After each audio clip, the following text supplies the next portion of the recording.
आला हजरत को आला हजरत क्यों कहते हैं? सहाबा का नाम लें, नबी पाक अलैहिस्सलाम का भी हम नाम लेते तो यूं किताबों में बयान किया जाता ना, हजरत सैयदना मोहम्मद सल्लल्लाहु अलैहि वसल्लम, ठीक है। नबी पाक अलैहिस्सलाम का नाम आता है तो भी ये सहाबा किराम। अच्छा, हजरत इमाम अबू हनीफा, इन सब के लिए हम ये बोलते हैं। और इमाम अहले सुन्नत का जब आता है तो वहाँ हजरत इमाम अहमद रज़ा ये भी बोला जाता है, लिखा जाता है, लेकिन जो इनका एक लक़ब मशहूर आला हजरत, क्या है ये? बिस्मिल्लाहिर्रहमानिर्रहीम। देखिए, सबसे पहले तो आला ये बड़े को बोलते हैं, बुलंद को, अज़मत वाले को बोलते हैं। तो आला हज़रत का मतलब ये हुआ बड़े हज़रत। इमाम अहले सुन्नत रहमतुल्लाहि तआला अलैह के दौर में आपको बड़े मौलाना साहब कहा जाता था आम तौर पर। अच्छा, अब ये जो आपने ख़ुद इब्तिदा फरमा दी इस हवाले से कि नबी के करीम सल्लल्लाहु तआला अलैहि वसल्लम के नाम के साथ हम देखें तो आम तौर पे हज़रत सैयदना मोहम्मद रसूलुल्लाह सल्लल्लाहु अलैहि वसल्लम के अल्फाज इस्तेमाल किए जाते हैं, या हज़रत सैयदना अबू बकर सिद्दीक़ रदी अल्लाह तआला अन्हु, हज़रत सैयदना अली अल मुर्तज़ा रदी अल्लाह तआला अन्हु, सब के साथ हज़रत के लफ्ज़ इस्तेमाल किए जाते हैं। और आला हज़रत के साथ जो है वो आला हज़रत का लफ्ज़ हम इस्तेमाल करते हैं। तो इस पर बाज़ लोग एतराज़ करते हैं कि आपने आला हज़रत को ये सबसे बड़ा दिया, यानी दीगर को तो आप फ़कत हज़रत कह रहे हैं, और जब इमाम अहले सुन्नत की बात आती है, इमाम अहमद रज़ा की बात आती है, तो आप आला हज़रत ये कहते हैं। तो ये गोया के आला हज़रत को बड़ा देना है, ठीक है। तो ये एतराज़ बिल्कुल बातिल है। असल ये है कि अव्वल तो मैं आपको इसके कुछ इल्ज़ामी जवाबात अर्ज़ कर दूँ कि ऐसे अल्फाज जो होते हैं वो उमूमी तौर पे लक़ब के तौर पे इस्तेमाल होते हैं, ठीक है।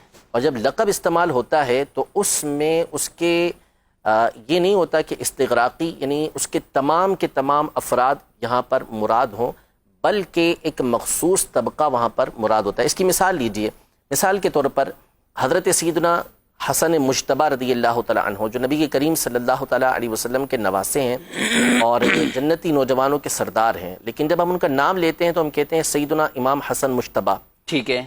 इमाम हुसैन रदी अल्लाह तआला अन्हु, सही, शहीद करबला, जन्नती नौजवानों के सरदार हैं, लेकिन क्या कहा जाता है? इमाम हुसैन, ठीक है। इमाम मोहम्मद बाक़िर रदी अल्लाह तआला अन्हु अहले बैत अतहार में से हैं, इमाम आज़म के असातिज़ा में से हैं। इमाम जाफ़र सादिक अहले बैत अतहार में से हैं, इमाम आज़म के असातिज़ा में से हैं। इमाम हसन बसरी, इमाम इब्न सीरीन, इमाम मालिक, इमाम शाफ़ई, इमाम अहमद बिन हम्बल। आप ताबईन के नाम के साथ चलते चले जाएँ कि अकाबिर ताबईन जो हैं या तबअ ताबईन जो हैं या उनके बाद के अफराद हैं, तो उनके साथ हम बोलते हैं इमाम। लेकिन जब बात आती है नौमान बिन साबित रहमतुल्लाहि तआला अलैह, अबू हनीफा रहमतुल्लाहि तआला अलैह, तो उनके नाम के साथ हम बोलते हैं इमाम आज़म। आज़म और आला का माना एक ही है, यानी बड़े इमाम।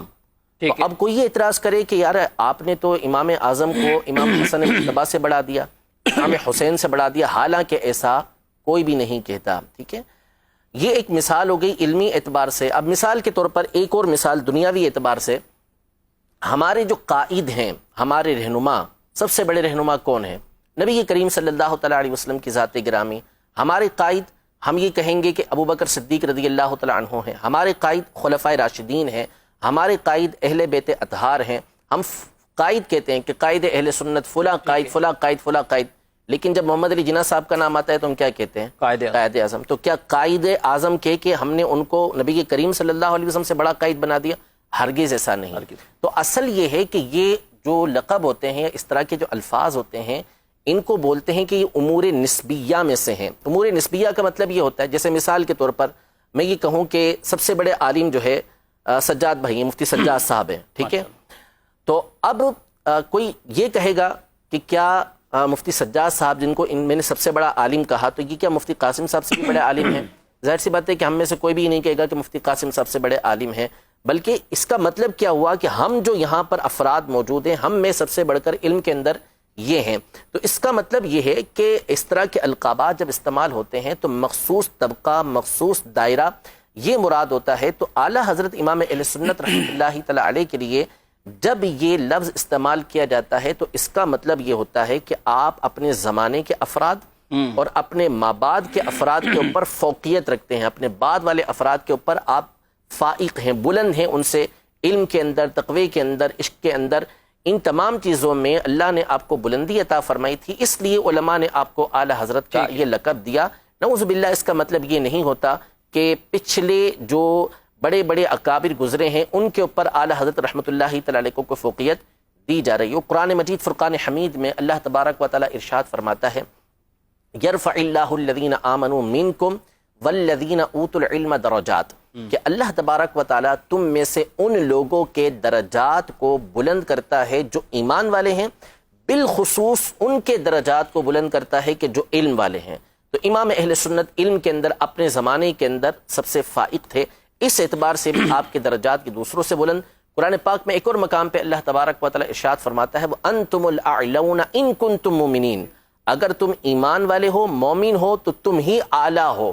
تو اعلیٰ حضرت رحمۃ اللہ تعالی علیہ کامل ایمان والے تھے کہ آپ جب پیدا ہوئے اس کی جو تاریخ بنتی ہے وہ بنتی ہی یہی ہے کہ اللہ تبارک و تعالی نے ان کے دلوں کے اندر ایمان کو مضبوط کر ڈالا ہے۔ ماشاءاللہ۔ تو امام اہل سنت کامل مومن تھے، اس اعتبار سے بھی آپ کو اعلیٰ کہا جاتا ہے۔ تو نعوذ باللہ اس کا مطلب یہ نہیں کہ آپ پچھلوں سے بھی یعنی جو اکابر تابعین ہیں، جو صحابہ کرام علیہ رضوان ہیں، ان سے بھی اعلیٰ ہوں، ایسا نہیں، بلکہ اپنے ایک دائرے کار کے اندر اپنے بعد والوں کے اوپر آپ کو یہ الفاظ، یہ لفظ جب بولے جاتا ہے تو ان میں بلندی مراد ہوتی ہے، اور لقب جب دیے جاتے ہیں نا تو لقب سے ایک مخصوص شخصیت مراد ہوتی ہے، اس میں استغراق تمام کے تمام کو گھیر لینا یہ مراد نہیں ہوا کرتا۔